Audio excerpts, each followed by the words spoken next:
Angelo Mathews की वापसी से श्रीलंका हुई मजबूत या जॉस बटलर ने की घटिया कप्तानी। इंग्लैंड के बल्लेबाज दिखे लापरवाह या श्रीलंकाई गेंदबाज में दिखा दमखम।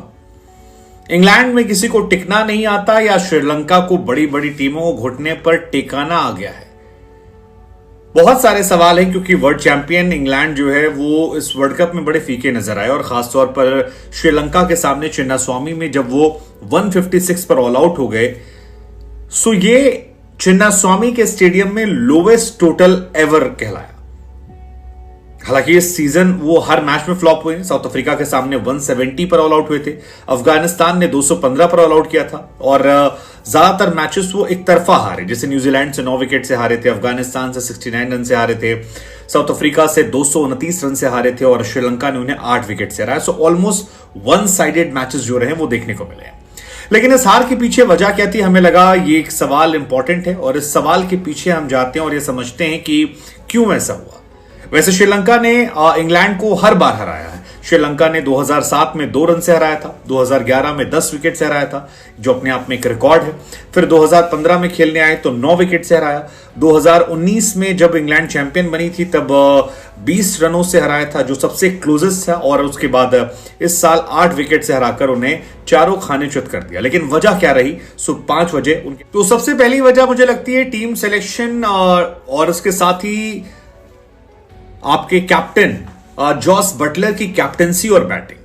Jos Buttler as a batsman इस वर्ल्ड कप में अब तक फ्लॉप रहे हैं, सिवाय पहले मैच में जो 43 थे वो उनका बेस्ट था। उसके बाद डिक्लिनेशन मोड पे आए हैं, 20 रन बनाए, 9 रन बनाए, 15 बनाए, 8 बनाए, लेकिन उनकी कैप्टनसी भी बहुत लचर रही। जॉस बटलर लगातार वन साइडेड मैचेस हार रहे हैं और इसकी एक बड़ी वजह है प्लेइंग 11 जिसे वो लगातार चेंज कर रहे हैं। कई सारे इंपैक्ट वाले प्लेयर जो हैं उन्हें नहीं खिला रहे हैं और कई सारे प्लेयर ऐसे हैं जिन्हें वो बार बार मौका दे रहे हैं। जैसे हैरी ब्रूक को मौका मिलना चाहिए था, वो बीते कुछ मैचेस में अच्छा कर रहे थे लेकिन हैरी ब्रूक को बाहर बिठाया गया, हैरान करने वाला था। सैम करन जिन्होंने उन्हें वर्ल्ड कप जिताया था उन्हें बाहर ड्रॉप कर दिया गया और उनकी जगह पर दूसरे प्लेयर खेल रहे थे।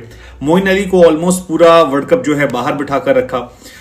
लियाम लिविंगस्टन को रखा ऑलराउंडर के तौर पर। जॉनी बेयरस्टो के प्लेयर फ्लॉप चल रहे थे और उनकी खुद की बैटिंग जो है फ्लॉप चल रही थी। So I think this is one of the biggest reason कि वो क्यों मैचेस हार रहे थे।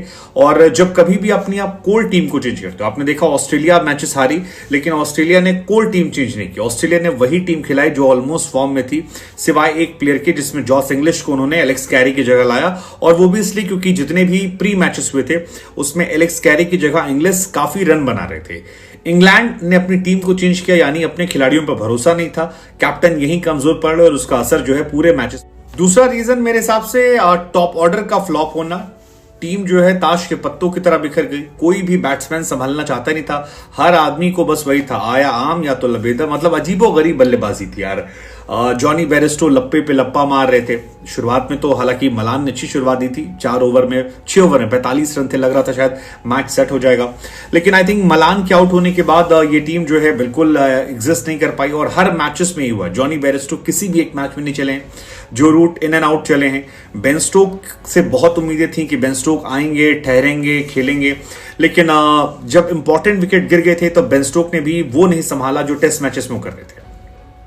हालांकि टेस्ट मैचेस और यहां पर डिफरेंस क्या था कि टेस्ट मैचेस में फील्ड जो होती है वो नजदीक नजदीक होती है तो ऐसे में कई बार हिट करना आसान होता है, लेकिन बहुत जल्दी हिटिंग शुरू कर दी और 30वें ओवर में जब आपके स्कोरबोर्ड पर केवल 137 और आप लप्पे चलाएंगे सो आसानी से आप विकेट देंगे और सीधा कैच जो है वो हेमंता के हाथ में दिया, वहां उनका विकेट गिरा। Liam Livingstone, Jos Buttler out हुए और उसके बाद ये टीम मैच में वापस आ ही नहीं पाई। एंड आई थिंक वो एक बहुत बड़ी वजह थी कि इनका टॉप ऑर्डर और मिडिल ऑर्डर जो है वो संघर्ष करता रहा। लियाम लिविंगस्टन भी जितने मैचेस खिलाए गए एक मैच में भी नहीं चले। मोइन अली भी इस मैच में नहीं चले, कोई साथ देने वाला था ही नहीं। क्रिस वोक्स जो थे वो अनफॉर्चुनेट थे, लेकिन आई बिलीव बेन स्टोक और बेयरस्टो और बटलर ये 3 इंपॉर्टेंट विकेट थे जिन्होंने खराब खेला और विकेट। और आखिरी रीजन जो मुझे लगता है वो था कि उनके गेंदबाजों का परफॉर्म ना करना, खासतौर पर आदिल रशीद और मोइन अली का विकेट ना निकाल पाना। आदिल रशीद काफी महंगे साबित हुए, 4 ओवर में 39 रन, बहुत ज्यादा पिटे पिटाए गेंदबाज, 1 विकेट नहीं निकाले।